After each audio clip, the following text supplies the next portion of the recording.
Hi guys. आज की video में मैं बात करूंगी कि अगर हमने अपनी बीएससी के बाद या एमएससी के बाद फार्मा को ज्वाइन किया तो दोनों की जॉब में क्या डिफरेंस है कि अगर हम बीएससी के बाद ज्वाइन करें या हम एमएससी के बाद ज्वाइन करें, और क्या एमएससी करना वर्थ है, is it worth doing MSc chemistry. अगर हमने आगे इंडस्ट्री में ही जाना तो क्या हमें 2 साल लगाने चाहिए और एमएससी में, या हमने बीएससी के बाद ही इंडस्ट्री को ज्वाइन कर लेना चाहिए। तो उसकी बात मैं इस वीडियो में करूंगी, तो please do check out the video. तो स्टार्ट करते हैं वीडियो से।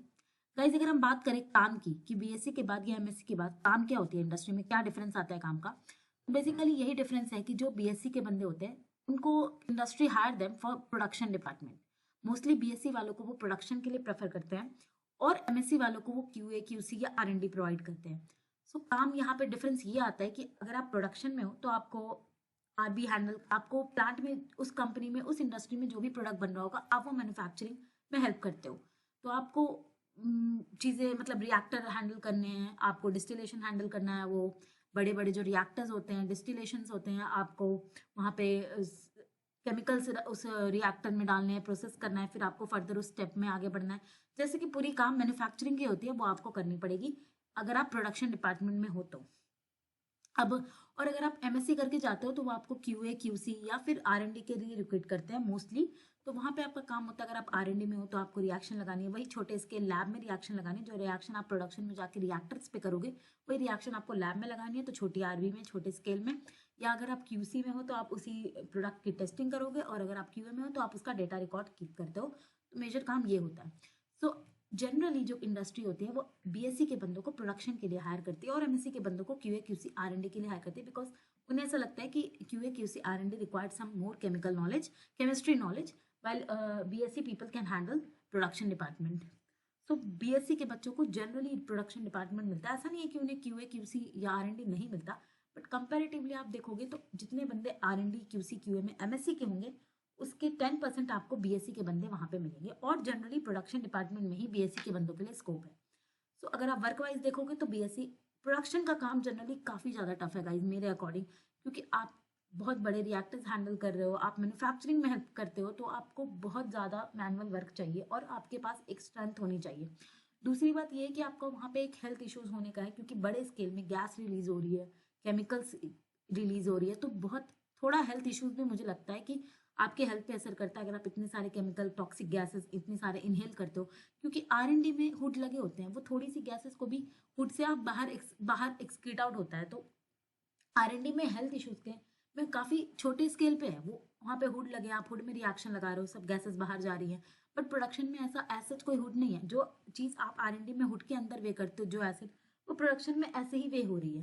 प्रोडक्शन वो एसिड आप सीधा सीधा प्रोडक्शन में वे कर रहे हो, बट आरएनडी में उसी चीज को आप हुड के अंदर वे करके अच्छे से सेफ्टी वाइज करते हो। तो प्रोडक्शन में मुझे वो कमी लगती है कि अगर आप रिस्क फैक्टर देखो, हेल्थ फैक्टर देखो, तो there is a major disadvantage in production than QC QA और आरएनडी।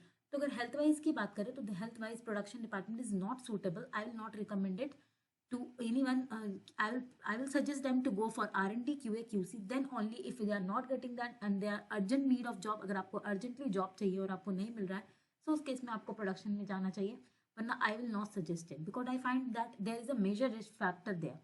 सो इसलिए मुझे लगता है कि प्रोडक्शन का एक डिसएडवांटेज है, क्योंकि हेल्थ इश्यूज बहुत है, मैनुअल वर्क आपको बहुत करना है, टॉक्सिक केमिकल्स आप इनहेल करते हो।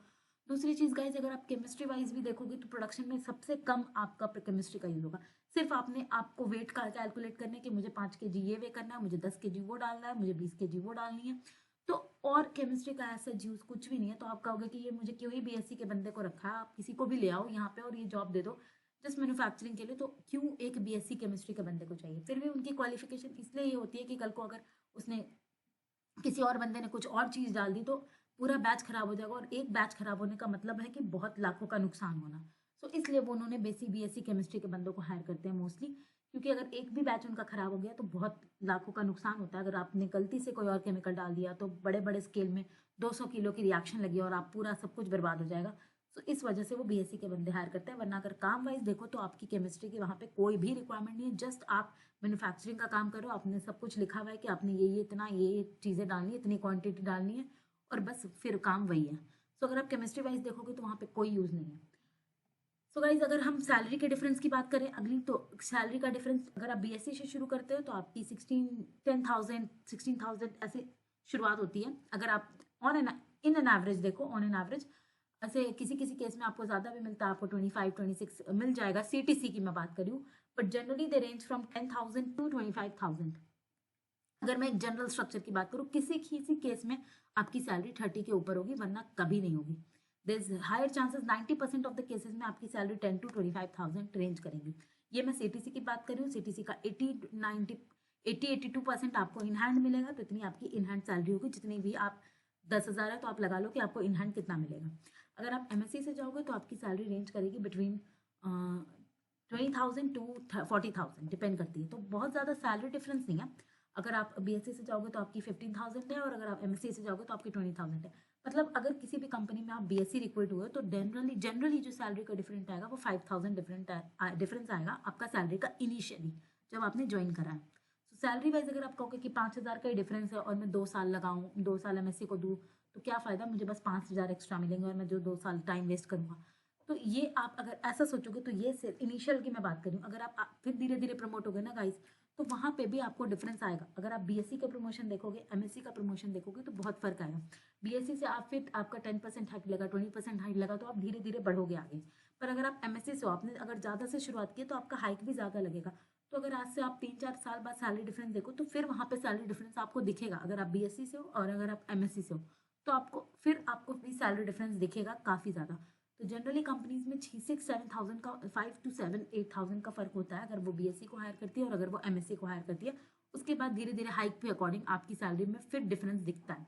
तो सैलरी वाइज ऑफकोर्स बीएससी में कम है और एमएससी में ज़्यादा है, क्योंकि आपने 2 साल दिया, आपने हाई क्वालिफिकेशन लिया, तो फिर आपको उसका वो रिवॉर्ड देती है। अब बात करते हैं कि क्या हमें एमएससी करनी चाहिए अगर हमें इंडस्ट्री की जॉब करनी है तो।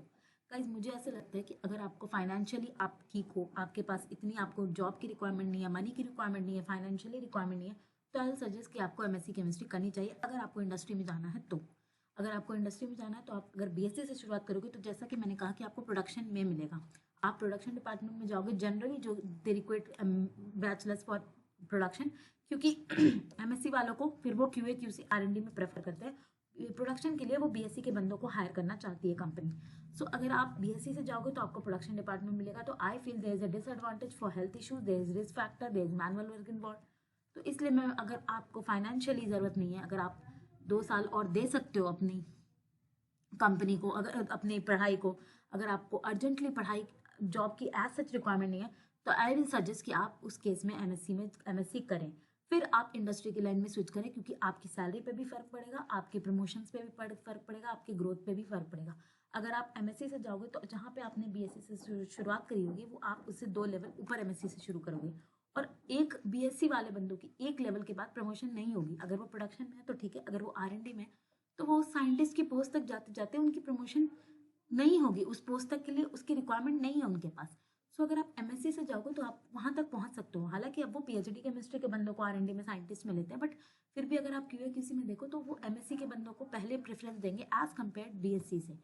सो अगर आप अफोर्ड कर सकते हो पढ़ना, आप अफोर्ड कर सकते हो 2 साल देना, आपको फाइनेंशियली रिक्वायरमेंट नहीं है, देन आई विल सजेस्ट कि आप एमएससी करो और फिर आप इंडस्ट्री में जाओ। बिकॉज आपको 2 साल आप 16,000 में या प्रोडक्शन में जॉब कर लोगे कि ठीक कि मेरा 2 साल बचेंगे, मैं इसी में जॉब कर लेता हूँ, बट फिर फ्यूचर में भी आपको दिक्कत आएगी due to the lack of qualification. अगर आप अर्जेंटली नीड में हो कि मुझे जॉब चाहिए, मुझे फाइनेंशियली कमाना है, मैं नहीं दे पाऊंगा, मेरे फैमिली बैकग्राउंड स्ट्रॉन्ग नहीं है, उस केस में आप जाओ इंडस्ट्री में, प्रोडक्शन में, या फिर जो भी आपको मिल रहा है, बट साइड से आप एमएससी कर लो, पार्ट टाइम एमएससी करके अपनी क्वालिफिकेशन मैं फिर भी कहूँगी कि आप बढ़ाओ, और फिर आप किसी दूसरी इंडस्ट्री में अप्लाई करो या उसी इंडस्ट्री में अप्लाई करो डिपार्टमेंट चेंज के लिए, प्रमोशन के लिए, हाइक के लिए, कि जो एमएससी वालों को देते हैं।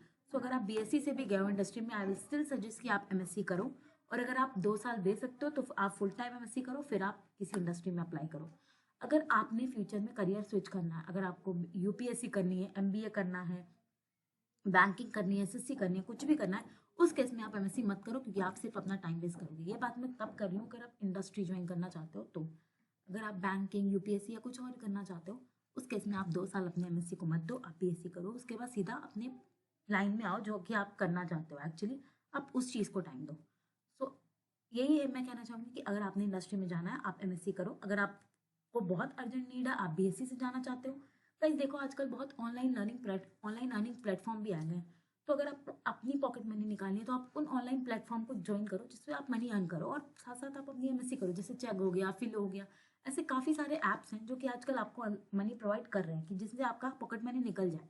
तो उस केस में मैं यही सजेस्ट करूँगी कि आप उन ऐप्स के जरिए अपनी पॉकेट मनी के पैसे निकालो और फिर आप साथ एमएससी करो, और उसके बाद आप इंडस्ट्री को ज्वाइन करो as a full time job.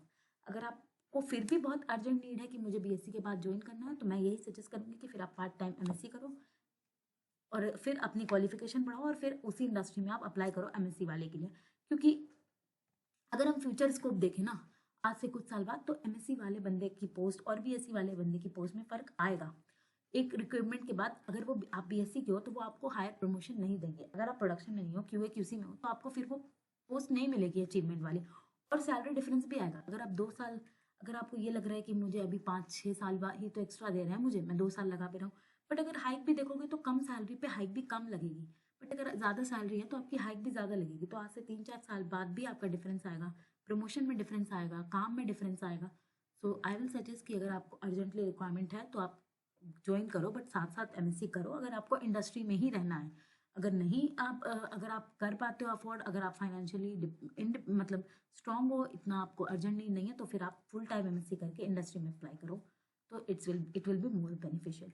So I hope आपको समझ आया होगा कि आपको किस तरह जाना है, एमएससी करनी चाहिए कि नहीं करनी चाहिए।